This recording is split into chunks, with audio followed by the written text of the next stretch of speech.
ಕುಮಟಾ ತಾಲೂಕಿನ ಕೋನಹಳ್ಳಿಯ ಶ್ರೀ ವನದುರ್ಗ ದೇವಸ್ಥಾನದ ಸಭಾಭವನದಲ್ಲಿ July 10ರಿಂದ August 20ರವರೆಗೆ ವಿಜೃಂಭಣೆಯಿಂದ ನಡೆಯಲಿರುವ ನಾಮದಾರಿ ಸಮಾಜದ ಕುಲಗುರುಗಳಾದ ಪರಮಪೂಜ್ಯ ಮಹಾಮಂಡಲೇಶ್ವರ 1008 ಸದ್ಗುರು ಶ್ರೀ ಬ್ರಹ್ಮಾನಂದ ಸರಸ್ವತಿ ಮಹಾರಾಜ್ ಅವರ ಚಾತುರ್ಮಾಸ ವ್ರತಾಚರಣೆಯ ಆಮಂತ್ರಣ ಪತ್ರಿಕೆ ಬಿಡುಗಡೆ ಕಾರ್ಯಕ್ರಮ ಅದ್ಧೂರಿಯಾಗಿ ಸಂಪನ್ನಗೊಂಡಿತು. ಕುಮಟಾ ತಾಲೂಕಿನ ಕೋನಹಳ್ಳಿಯ ಶ್ರೀ ವನದುರ್ಗ ದೇವಸ್ಥಾನದ ಸಭಾಭವನದಲ್ಲಿ ಅದ್ದೂರಿಯಾಗಿ ನಡೆಯಲಿರುವ ಶ್ರೀಗಳ ಚಾತುರ್ಮಾಸ್ಯ ವೃತ್ತಾಚರಣೆಯ ಆಮಂತ್ರಣ ಪತ್ರಿಕೆಯನ್ನು ಧರ್ಮಸ್ಥಳದ ಶ್ರೀರಾಮ ಕ್ಷೇತ್ರ ಮಹಾಸಂಸ್ಥಾನದ ಜಗದ್ಗುರು ಪೀಠದ ಪೀಠಾಧೀಶರಾದ ಪರಮಪೂಜ್ಯ ಮಹಾಮಂಡಲೇಶ್ವರ 1008 ಸದ್ಗುರು ಶ್ರೀ ಬ್ರಹ್ಮಾನಂದ ಸರಸ್ವತಿ ಮಹಾರಾಜರವರು ಬಿಡುಗಡೆಗೊಳಿಸಿದರು.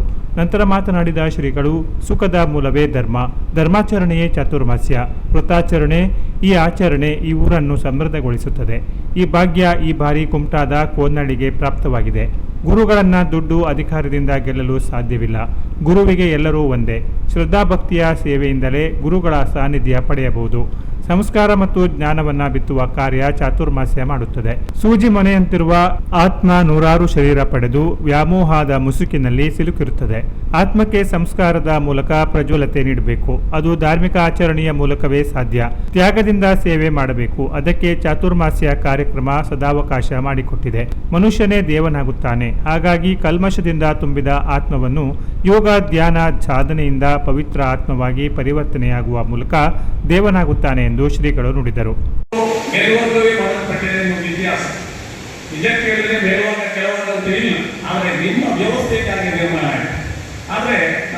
ಕಾನೂನಿನ ದೃಷ್ಟಿಯಲ್ಲಿ ಇರ್ಬೋದು, ಸಂವಿಧಾನದ ದೃಷ್ಟಿಯಲ್ಲಿ ಇರ್ಬೋದು, ಅನೇಕ ಜನ ವಕೀಲರಿದ್ದೀರಿ. ಅದು ವಿಜ್ಞಾನಿಕವಾಗಿ ಕಾನೂನಿನ ಮುಂದೆ ಒಂದೇ ಅಂತ ಇರ್ತಾರೆ, ಧರ್ಮದ ಮುಂದೆ ಎಲ್ಲರೂ ಒಂದೇ, ಇದು ಉಪನಿಷತ್ತು ವೇದಗಳು ಎಲ್ಲವೂ ಒಂದೇ ಅಂತ ಹೇಳ್ತಾರೆ. ನಿಮ್ಮ ಆತ್ಮಕ್ಕೂ ಒಂದು ಆನೆ ಆತ್ಮಕ್ಕೂ ಒಂದು ಸಣ್ಣ ಹಾವಿನ ಆತ್ಮಕ್ಕೂ ಏನು ವ್ಯತ್ಯಾಸ ಇಲ್ಲ. ಅದಕ್ಕೆ ಇಷ್ಟು ಕೋಮ ಇಲ್ಲ. ಆತ್ಮ ಎಂದರೆ ಒಂದು ಸೂಜಿ ಕೊನೆಯಾಗಿ ಇರೋದು.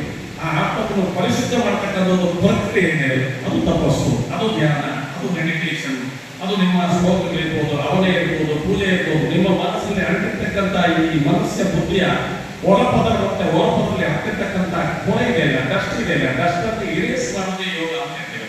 ಅದನ್ನು ನಾವು ಈ ಸಂದರ್ಭದಲ್ಲಿ ಚಾತುರ್ಮಾಸದಲ್ಲಿ ನಿಮ್ಮಲ್ಲಿ ಮುಗಿರ್ತಕ್ಕಂಥ ಆತ್ಮವನ್ನು ಪವಿತ್ರ ಆತ್ಮ ಮಾಡತಕ್ಕಂಥ ಒಂದು ಪವಿತ್ರ ಆತ್ಮನೇ, ಸಾಮಾನ್ಯ ಆತ್ಮನೇ ಮಹಾತ್ಮನಾಗ್ತಾನೆ, ಮತ್ತೆ ಪವಿತ್ರ ಆತ್ಮನಾಗ್ತಾನೆ, ಶ್ರೇಷ್ಠವಾದಂಥ ಪರಮೇಶ್ವರ ಸ್ಥಿತಿಯನ್ನು ಪಡೆಯುತ್ತಾನೆ.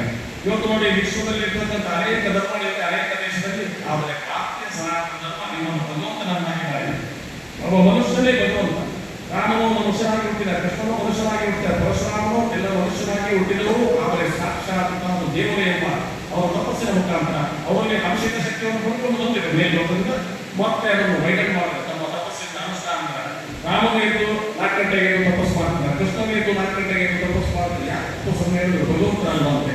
ಆ ಭಗವಂತನ ಅಂಶವನ್ನು ಪಡ್ಕೊಂಡಂತಹ ಶರೀರ ಮತ್ತೆ ಇದನ್ನು ಪೂರ್ಣ ಜನರೇಟ್ ಮಾಡ್ತಾರೆ. ಅದು ನಿಮ್ಮ ನಮ್ಮೆಲ್ಲರಿಗಿದೆ. ಆದರೆ ಜನರೇಟ್ ಮಾಡೋದು ಹೇಗೆ ಅಂತ ನಮಗೆ ಗೊತ್ತಿಲ್ಲ. ನೀವು ಜನರೇಟರ್ ಎಲ್ಲರೂ ಪೂರ್ಣ ರೀತಿಯಲ್ಲಿ ಜನರೇಟ್ ಮಾಡಿದ್ರೆ ನೀವು ಕೆಂಪು ಹಾಕೊಂಡು ವಿಮಾನಕ್ಕೆ ಬರ್ತೀರ ಅಂತ ನಮಗೆ ಹೇಳ್ತಾರೆ. ಅದಕ್ಕೆ ಶಾಸಕ ದಿನಕರ್ ಶೆಟ್ಟಿ ಮಾತನಾಡಿ, ಕೋನಹಳ್ಳಿಯ ಗ್ರಾಮದಲ್ಲಿ ಶ್ರೀಗಳ ಚಾತುರ್ಮಾಸ್ಯ ನಡೆಯಲಿರುವುದು ಖುಷಿಯ ಸಂಗತಿ. ಸ್ವಾಮಿಗಳು ಎಲ್ಲಾ ಸಮಾಜಗಳ ಜೊತೆಗೆ ಆತ್ಮೀಯ ಸಂಬಂಧ ಇಟ್ಟುಕೊಂಡಿರುವುದು ನಮ್ಮೆಲ್ಲರ ಹೆಮ್ಮೆ. ನಾನು ಕೂಡ ಈ ಧಾರ್ಮಿಕ ಕಾರ್ಯಕ್ರಮದಲ್ಲಿ ಪಾಲ್ಗೊಳ್ಳುತ್ತೇನೆ. ಕುಮಟಾದಲ್ಲಿ ಗುರುಗಳ ಆಶಯದಂತೆ ಅದ್ದೂರಿಯಾಗಿ ನಡೆಸುವ ಕಾರ್ಯಕ್ರಮವನ್ನು ಎಲ್ಲರೂ ಸೇರಿ ಮಾಡೋಣ ಎಂದರು. ಅವರೆಲ್ಲರ ಸಹಕಾರದಿಂದ ಈ ಒಂದು ಚಾತುರ್ಮಾಸ ಕಾರ್ಯಕ್ರಮವನ್ನು ಅವರೆಲ್ಲರ ಸಹಕಾರದಿಂದ, ಈ ಊರಿನ ಜನರ ಸಹಕಾರದಿಂದ ಮತ್ತು ಈ ಕಮಿಟಿ, ವಿಶೇಷವಾಗಿ ಈ ಕಮಿಟಿಯವರ ಸಹಕಾರದೊಂದಿಗೆ ಎಲ್ಲ ಕಡೆ ಚಾತುರ್ಮಾಸ ಕಾರ್ಯಕ್ರಮವನ್ನು ಬಹಳ ಅದ್ದೂರಿಯಾಗಿ, ಬಹಳ ಯಶಸ್ವಿಯಾಗಿ ತಾವು ಮಾಡಿ ನಡೆಸ್ಕೊಂಡು ಬಂದಿದ್ದು ನಾನು ನೋಡಿಕೊಂಡಿದ್ದೇನೆ.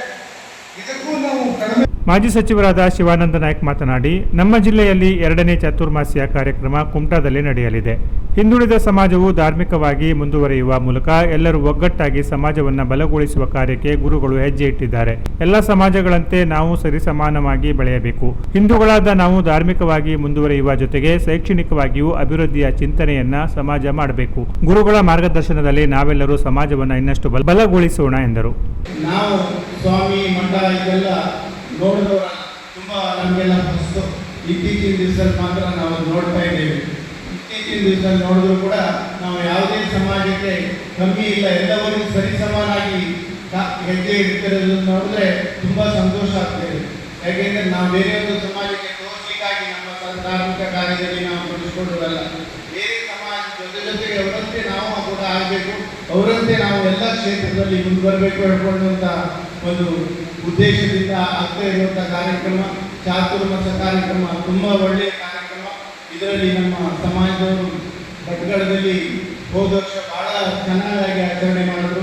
ಉದ್ಯಮಿ ಮುರಳೀಧರ ಪ್ರಭು ಮಾತನಾಡಿ, ಆಮಂತ್ರಣ ಪತ್ರಿಕೆ ಅನಾವರಣವಾಗಿದೆ ಎಂದರೆ ಜವಾಬ್ದಾರಿ ಹೆಚ್ಚಾಗಿದೆ. ಲೋಕ ಕಲ್ಯಾಣಕ್ಕಾಗಿ ಗುರುಗಳು ಮಾಡುವ ವ್ರತಾಚರಣೆ ಯಶಸ್ವಿಯಾದರೆ ಅದು ಉತ್ಸವವಾಗುತ್ತದೆ. ಈ ರೀತಿಯ ಧರ್ಮಾಚರಣೆ ಕಾರ್ಯದಲ್ಲಿ ನಾವೆಲ್ಲರೂ ಪಾಲ್ಗೊಳ್ಳೋಣ. ನಮ್ಮ ಕಲೆ ಯಕ್ಷಗಾನ ಕಾರ್ಯಕ್ರಮ ಪ್ರತಿನಿತ್ಯ ನಡೆಯುವುದು ಸಂಭ್ರಮದ ಸಂಗತಿ. 42 ದಿನಗಳ ವ್ರತಾಚರಣೆ ಕುಮಟಾದಲ್ಲಿ ಉತ್ಸವವಾಗಲಿ ಎಂದರು. ನಿವೃತ್ತ ಮುಖ್ಯೋಧ್ಯಾಪಕ ಎಂಟಿ ಗೌಡ ಮಾತನಾಡಿ, ಆತ್ಮಾನಂದ ಸ್ವಾಮಿಗಳ ಮೂಲಕ ಈಗ ಬ್ರಹ್ಮಾನಂದ ಸರಸ್ವತಿ ಮಹಾರಾಜರು ಧರ್ಮ ಕಾರ್ಯವನ್ನು ಮುಂದುವರೆಸಿದ್ದಾರೆ. ನಾನು ಶ್ರೀಗಳನ್ನು ಯಾವುದೇ ಸಮಾಜಕ್ಕೆ ಸೀಮಿತಗೊಳಿಸದೆ ಅವರು ಎಲ್ಲ ಸಮಾಜಗಳನ್ನು ಒಟ್ಟಿಗೆ ಕರೆದೊಯ್ಯುವ ಧಾರ್ಮಿಕ ಶಕ್ತಿಯಾಗಿ ಭಾರತದಾದ್ಯಂತ ಪಸರಿಸಲಿ ಎಂದರು. ಇವತ್ತು ಕೋನಳ್ಳಿಯಲ್ಲಿ ಖಂಡಿತವಾಗಿ ಹೊನ್ನಾವರ ಮತ್ತು ಕುಮಟಾದ ಭಕ್ತರು ಖಂಡಿತವಾಗಿ ನೆರವೇರಿಸ್ತಾರೆ ಅನ್ನೋ ಮಾತನ್ನ ಹೇಳುವುದರ ಜೊತೆಯಲ್ಲಿ ಆತ್ಮೀಯ ಬಂಧುಗಳೇ, ನಾನು ಸ್ವಾಮೀಜಿಗಳನ್ನ ಯಾವುದೇ ಒಂದು ಸಮಾಜಕ್ಕೆ ಸೀಮಿತಗೊಳಿಸೋದಿಲ್ಲ. ಅವರ ಕಾರ್ಯಕ್ಷೇತ್ರ ಇಡೀ ನಮ್ಮ ಭಾರತ ದೇಶಕ್ಕೆ ಇವತ್ತು ಎಲ್ಲ ಕಡೆಯಲ್ಲಿ ಪಸರಿಸ್ತಾ ಇದೆ. ಮುಂದೊಂದು ದಿನ ಆಧ್ಯಾತ್ಮಿಕ ಶಕ್ತಿಯಾಗಿ ಭಾರತಕ್ಕೆ ಇವತ್ತು ಬೆಂಬಲ ಕೊಡಲಿಕ್ಕೆ ಶ್ರೀ ಮಠ ಕಂಕಣಬದ್ಧವಾಗಿ ನಿಂತಿರುವಂಥದ್ದು ಈ ಭಾರತದ ಭಾಗ್ಯ ಅನ್ನೋ ಮಾತನ್ನ ಈ ಸಂದರ್ಭದಲ್ಲಿ ನಾನು ಹೇಳಲಿಕ್ಕೆ ಇಷ್ಟಪಡ್ತೇನೆ. ಕಾರ್ಯಕ್ರಮದಲ್ಲಿ ಕುಮಟಾ ಬ್ಲಾಕ್ ಕಾಂಗ್ರೆಸ್ ಅಧ್ಯಕ್ಷ ಭುವನ್ ಭಾಗವತ್, ಪ್ರಮುಖರಾದ ಹೊನ್ನಪ್ಪ ನಾಯಕ್, ಜಿಎಸ್ ಗುನಗ, ಆನಂದು ನಾಯಕ್, ಗಣೇಶ್ ಅಡಿಗುಂಡಿ, ಜಗದೀಶ್ ಹರಿಕಾಂತ, ಸತೀಶ್ ಚಂದಾವರ್, ಚಾತುರ್ಮಾಸ್ಯ ಸಮನ್ವಯ ಸಮಿತಿ ಅಧ್ಯಕ್ಷ ಎಚ್ಆರ್ ನಾಯ್ಕ್, ನಾಮಧಾರಿ ಸಂಘದ ಅಧ್ಯಕ್ಷ ಮಂಜುನಾಥ್ ನಾಯ್ಕ್, ಹೊನ್ನಾವರದ ನಾಮಧಾರಿ ಪ್ರಮುಖ ವಾಮನ್ ನಾಯ್ಕ್ ಇದ್ದರು. ಚಾತುರ್ಮಾಸ್ಯ ಸಮನ್ವಯ ಸಮಿತಿ ಕಾರ್ಯಾಧ್ಯಕ್ಷ ಟಿಟಿ ನಾಯ್ಕ್ ಸ್ವಾಗತಿಸಿದರು. ಪೂಜಾ ಸಮಿತಿ ಅಧ್ಯಕ್ಷ ಮಹೇಶ್ ನಾಯ್ಕ್ ಆಮಂತ್ರಣ ಪತ್ರಿಕೆ ವಾಚಿಸಿದರು. ವೇದಿಕೆ ಸಮಿತಿಯ ಯಶವಂತ ನಾಯ್ಕ್ ವಂದಿಸಿದರು. Canara plus news, Kumta.